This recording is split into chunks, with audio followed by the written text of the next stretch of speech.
Hi everyone, my name is Ibrahim. Welcome to my YouTube channel. Today we are diving into the UKMLA or the UK Medical Licensing Assessment, which is an essential part if you're planning to practice medicine in the UK. So whether you are prepping for the exam or you are curious about what it entails, so you just came to the right place. I'm going to walk you through all the details of this exam, the steps of the exam itself, how to prepare for it, and what you would expect during the process. So let's start with the basics. The UKMLA or the MLA is the new two-part exam that the GMC introduced to make sure that all the medical students or the doctors planning to practice medicine in the UK have the same standard of clinical knowledge, procedural skills, safety, professionalism.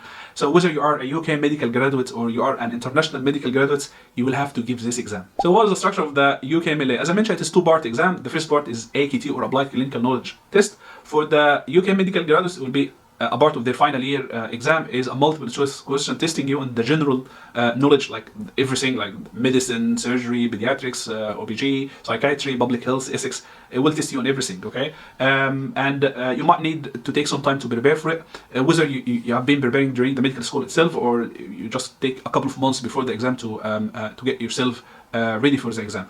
But for the IMGs, International Medical Graduates, is the replacement for the BLAB exam, and nearly it is the same structure, same concepts of BLAB 1 exam, okay? It will be conducted worldwide.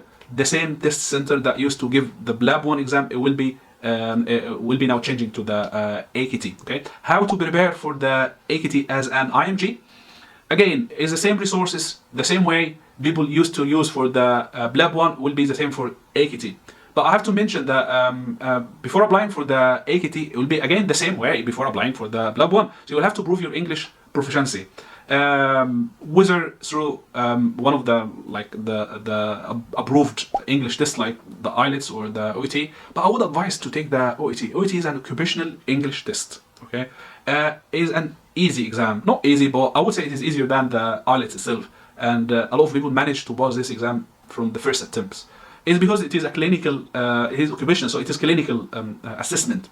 Okay, for example, the writing part of it might be dictating a clinical letter, writing, referring a patient to one of your colleagues, documenting like some clinical information. So it's purely clinical. The listening part, you might listen to a conversation between a patient and doctor, a patient and a relative, and a doctor and a relative. The speaking part might be the same, like listening, but you will conduct a conversation with one of the patients, you will conduct a conversation with one of your colleagues, one of your seniors, and again, the reading part will be the same, reading a conversation, reading a letter, reading a clinical information. So it's purely clinical exam. That's why it is much more easier for people to pass the OET than the IELTS, but it depends on what you usually prefer. After passing the IELTS, make an account on the JMC website and start booking the AKT. The AKT will be running for 4 times a year, so you will have to just watch out for what specific time you will need to conduct this exam and try to book ahead before that, like 2 months ahead to find a place. And again, it is in the same test center like the BLAB one, so you could do it in your home country if you have a test center conducting this exam. How to prepare for the exam? It might take 2 months, 3 months. Some people take 6 months to prepare for the exam, and a lot of people use just a question bank. Okay, there's a lot of well-known question bank. I'm not going to mention any of them. I'm not promoting for it, but if you're interested, just text me and I will tell you what I've used myself during my preparation. But I've done it at the BLAB one and it was quite a few years ago. But I think it's the same. It's still the same kind of question banks. Okay, some people use some textbooks, so Oxford textbook. You know, the one that used for general medicine, emergency, or foundation. All of them are good for preparing for this part 1. So what about part 2 is CPSA or Clinical and Professional Skill Assessment. For the IMG, it is the one that replaced BLAB 2, and for the UK medical graduates, it is an OSCE exam that will run by the medical school. It might be different from medical school to another in the way that will be conducted, but again, it will adhere to the same GMC guidelines, okay? So there wouldn't be much difference in the outcomes of both exams. And by the way, both part 1 and part 2 exam, there wouldn't be much difference between the one for the UK medical graduates and the one for IMGs, okay? It just in the way that will be conducted, but again, it will be the same concepts and the same standardized guidelines, okay? But just for UK medical graduates, it will be a part of their final year exam. For IMGs, it will be done on the test center, the same like for Blab 1 and Blab 2. Like for example, the CBSA will be run in the Manchester test center. I think there is 2 test centers in Manchester at the moment. So if you are an IMG, you will have to pass OET and ACAT before applying for this exam. And you will have also to apply for visa if you are coming from outside the UK. Okay, how to prepare for this exam? So it is an OSCE exam. It will be up to 16 stations, and you will be given 8 minutes for each station. You will be assessed on your history taking skills, clinical examination and clinical assessment skills, managing uncertainty, so giving a provisional diagnosis or definitive diagnosis if you have.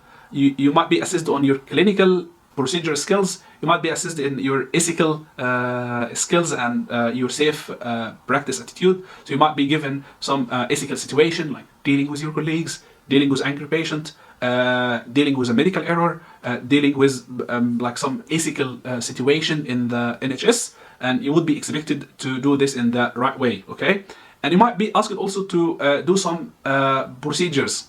Okay, and I know that it might be a bit challenging if you're coming from outside the UK, because I know that outside the UK, not usually the doctor that will do the procedure. So you might need to get your hands on this procedure and get yourself familiar with the procedure setting. Like for example, you might be asked to do a blood culture, to insert a cannula, to do an ABG, to do an ECG, to do some specific kind of gynecological examinations. So get yourself familiar with it and take my advice. I would like to share a funny experience. It is my experience actually with this exam. I've done it as a Blab 2 exam, and it was quite a few years ago. I didn't do it in academies, I didn't do any courses. I've just used the NHS and the GMC and some local notes, used some videos for the procedures, but I didn't do the procedure myself. Okay, and in my exam, the first station was to take a blood culture. Okay.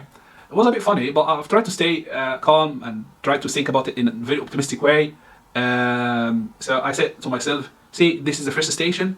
You don't need to pass all the station in this exam. So just take it easy, and it will be just a peace of mind, because this is the first station, so I'm not expecting to have any other procedure. I will just fail it, okay?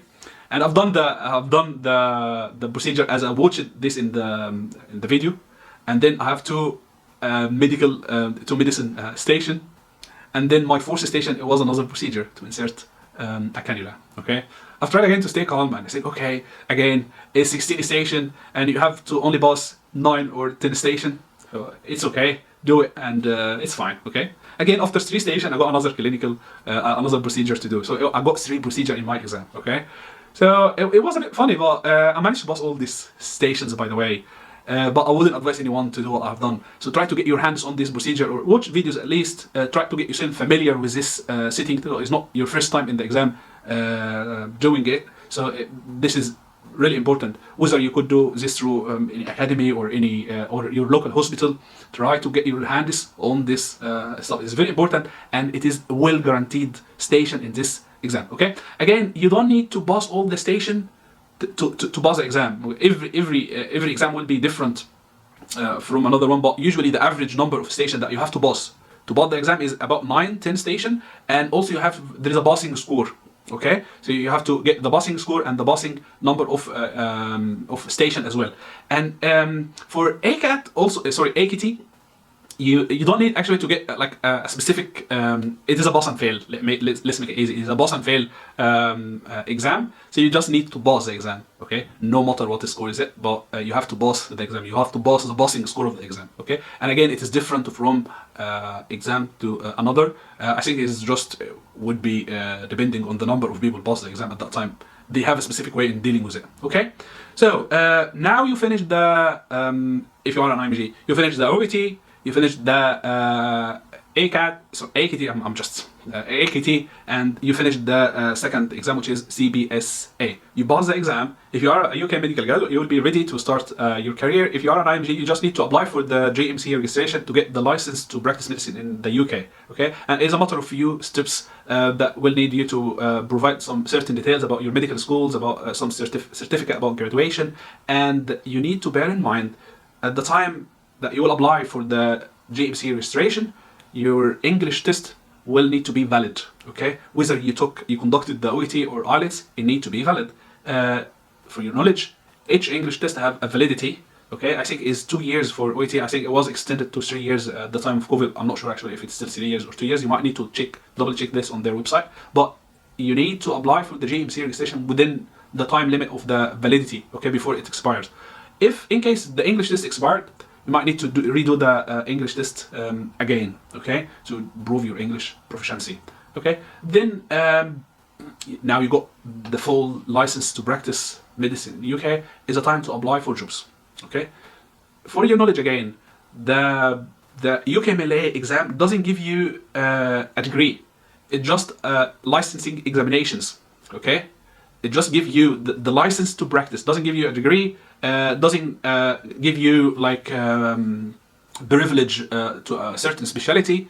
So you can take this exam if you are practicing medicine, or if you're planning to practice medicine, if you're planning to practice surgery, pediatrics, or if you're planning to apply to any kind of different specialties. Okay, it is a gate that will open the busway in front of you to practice medicine in the UK. Okay, there is other ways to practice medicine or to join the GMC register.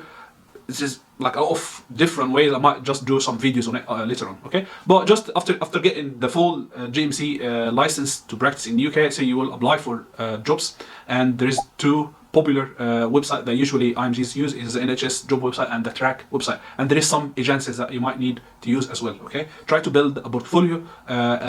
Is not only the GMC registration that needed for your job application. Try to read through the job description very well and try to apply for jobs at your level or 6 months to 1 year below your level, just to get yourself familiar with the system, to get yourself the communication skills needed to manage different situation, to get your English to the next level, and it's just to give yourself a bit of time to manage like the whole new system. Okay, and you will be okay after that. Hope this video covered all the details needed for the busway. If you still have any question, just drop me a message or just leave it on a comment and I will answer it. And don't forget to like the video, share and subscribe the channel, and see you in the next video. Bye.